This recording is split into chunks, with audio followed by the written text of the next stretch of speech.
All right. Got me right there. Huh? I'm spitting out the tweet. I'm letting everybody know that we're live right now. Welcome to the Coronavirus Update Show.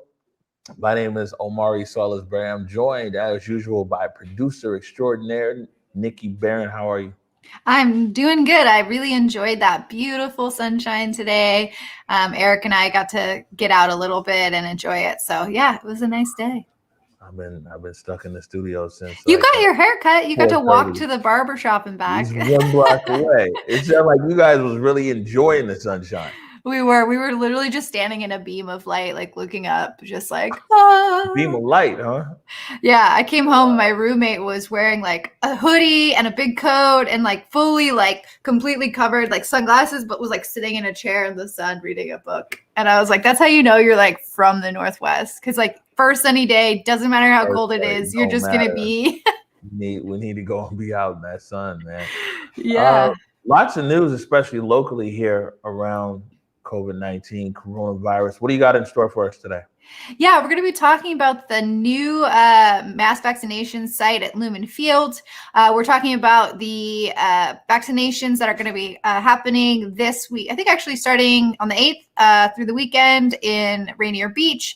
Also going to be talking about the 1.9 trillion COVID relief bill that just passed and what that means for Washington. And yeah, and then also the new announcement from President Joe Biden and the Johnson & Johnson vaccine and the rapid increase we're going to see in vaccination purchases. So we got a nice full show for you. All right. Well, before we jump into that, as usual, we start the show with the numbers. So what are the numbers looking like? Yeah, let me pull up my handy dandy fancy little thing here, my dashboard that's provided by the state of Washington.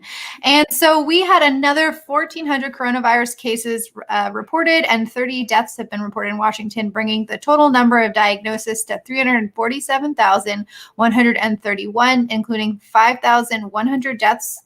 According to the Department of Health, we are at 19,729 people being hospitalized in Washington state. And we've administered just over 2.1 million vaccines statewide. And we've got a 7% positivity rate and an 81% ICU capacity. So yeah, we're making progress here on the coronavirus. Yeah, and I see, more and more people seem to be interested in getting this vaccine, at least here in Western Washington, here in King County. And speaking of that, what are some of the things that are happening here in the city and in the county around vaccination? Yeah, so this Saturday we are opening up, the city of Seattle is opening the first mass vaccination site of its size, Lumen Field. So really excited because this weekend they're looking to give out 2,100 vaccines to eligible people. And this site is pretty amazing. When it's up and running at full capacity, it'll have over 600 staff members. It'll be able to give out over 20,000 vaccines per day. So it's pretty exciting to have it. It's the largest one in the state. So Jay Inslee said, I think it was yesterday when he visited the site, if you've got the doses, we can give those vaccines out. So we are ready for the increase in vaccinations. So pretty interesting. Fly, huh? Yep, we've got the logistics pretty much worked out, it seems, for the state of Washington, and now we just need to up our supply. So I think that's good. I think that's showing the federal government that we're ready for it. So it might mean that we might get some more doses, faster, if we show that we actually have the infrastructure up and running. So I think it's a really good thing that we're ahead of the curve, even though we don't quite have enough vaccines to give out 20,000 a day. We will have this vaccination site open 3 to 4 days a week to start, giving out about 4,000 vaccines per day from this one site. So we're ready to ramp up when they're ready to give it to us, it seems. Right. Yeah, I guess they're expecting a big demand for them to go down to Lumen Field. Yeah, they are. And if you, the Seattle Times did a great article where they actually showed the new floor plan of Lumen Field. You know, it talks a lot about how long it took them to get all the supplies and they basically had to build this big empty space into a vaccination clinic. And they've got maps of it. They've got, a run through of, how you enter, the lines that you get in, the paperwork, all of that. So it's a pretty interesting breakdown when you get into the complexities that go into building something this huge that quickly. Yeah, well, I mean, they've shown they can ramp up. It was a different group before, but I think it was the U.S. Army Corps of Engineers that put a field hospital down there about a year ago this time. Yeah, we were really fortunate. We never got one person had to stay there. So we didn't actually end up using it at all, which is really good news because as we saw around the country, that wasn't always the case. So yeah, I think we are leading the pack when it comes to infrastructure around COVID in the state of Washington. No, definitely. And speaking of that, now Lumen Field, the event center there is very big, but the city also did some things on a smaller neighborhood level, right? Yeah, so there are still, I don't know if it's several hundred, maybe might be in the hundred space, remaining COVID-19 vaccination appointments available until March 13th. And it's going to be at the Community Testing and Vaccination Hub. So this is in Rainier Beach. And if you are over 65 or a healthcare worker or a teacher, and I'm going to go a little bit over that eligibility with you guys just as a reminder, but if you are eligible and you live in South Seattle, they've got appointments. So, help your elders, check on your neighbors that are over, 65 that might be, having trouble getting signed up and help them get signed up. And we've got the link here too that we can share in the comments again. But yeah, let's get it vaccinated. The sooner we're vaccinated, the sooner we're all back to normal-ish. Yeah, the ish goes on there. And I mean, but speaking of that, it seems that what's going on the national level as far as the supply. Last time we talked, or maybe it was a few shows ago, it was big news because Johnson & Johnson and Merck was going to use their facilities to make Johnson & Johnson vaccine. They were talking about ramping up more. The government was talking about buying more. But what does that really look like here on the ground? Yeah, so today President Joe Biden announced he's purchased an additional 1 million vaccine doses from Johnson & Johnson, bringing us to 500 million doses nationwide in the United States that should be available by the fall. So this is the second time we've made a purchase from Johnson & Johnson, and I think we still have 2 more opportunities to purchase 2 million more if we need them.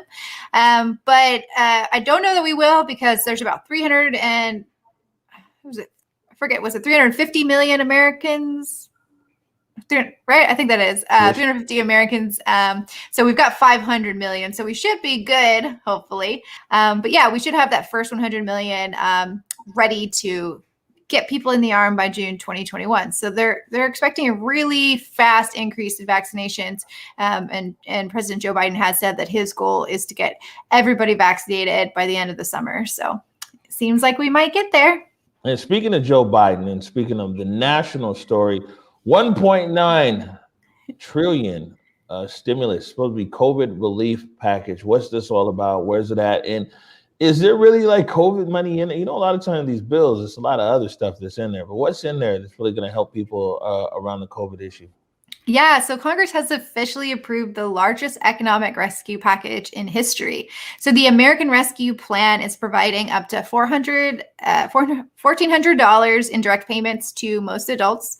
It has extended our unemployment benefits to $300 a week. I know originally they were pushing for $400. They made some concessions and ended up landing on $300 to get passed. They also expanded tax credits over the next year for children, childcare, and family leave. And they also included hundreds of billions for COVID-19 vaccine treatment, for schools, for state and local governments, as well as ailing industries, and some other interesting, very focused money towards like farmers of color and things like that. So I think the most interesting thing about this bill is that it's not just how big it is. I mean, that's really like $1 trillion is pretty much incomprehensible for me to like understand. Like I always check it. I'm like, is it trillion or billion, like, or million? Because trillion is just huge. But The thing that makes this interesting is that this is one of the first pieces of legislation that we've seen in a very long time that actually extends tax benefits to the middle and lower class instead of the top 5%. So the Independent Tax Policy Center said that this measure is actually going to give almost 70% of its tax breaks to households earning less than $91,000 a year.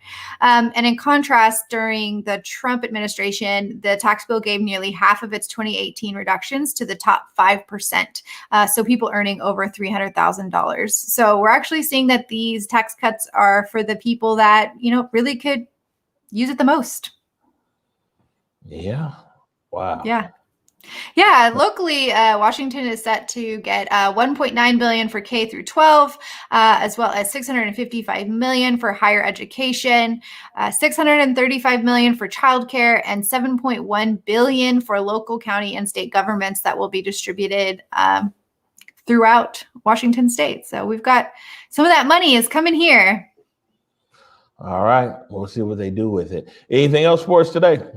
No, I just wanted to do a quick refresh of our eligibility. So if you are trying to take advantage of Lumen Field vaccinations or going to the Rainier Beach, I wanted to just run through eligibility and give you a little bit more information on how to take advantage of those before we head out tonight. So we are in this first tier, tier 1A. And 1B. And so basically, if you are a healthcare worker, a first responder, a long-term care facility resident, let's see, if you're over 65, if you're over 50 and you live in a multi-generational household, or you're an educator for up through 12th grade, or you're a childcare provider, you are eligible to get this vaccine. So make sure you do that. You can head to covidvaccinewa.org to get signed up, learn more about registering for these, all that good stuff over at covidvaccinewa.org. All right, good stuff. Man, this was like short but powerful, huh? Yeah, it was all pretty much good news, and I guess unless you were a Republican who didn't vote for the COVID relief bill. But otherwise, it was actually a good day in coronavirus news. Numbers are on the decline nationwide. I found out my other grandmother who didn't pass away from COVID, she is getting her first vaccine tomorrow. She's doing the 2-shot regimen. So excited about that. And I talked to my mom in Texas, and she lives in San Antonio, and she said that people are wearing masks. And so it's just been a good COVID news day for me. So short and sweet. Let's hope soon enough we're going to put this show out of business. Oh, please do. I love hosting the show with you. I love all the people who watch and tune in, but I'm ready to not be the COVID expert. Amen to that. All right. Well, we're going to get out of here. Back again tomorrow morning at 11 a.m. for the morning update show. And appreciate you, Nikki. And when are we back on again? This show's back on again Monday. Mm-hmm. Monday at 6:15 p.m. for the coronavirus update. Tomorrow morning at 11 a.m. for the morning update show. Until then, peace.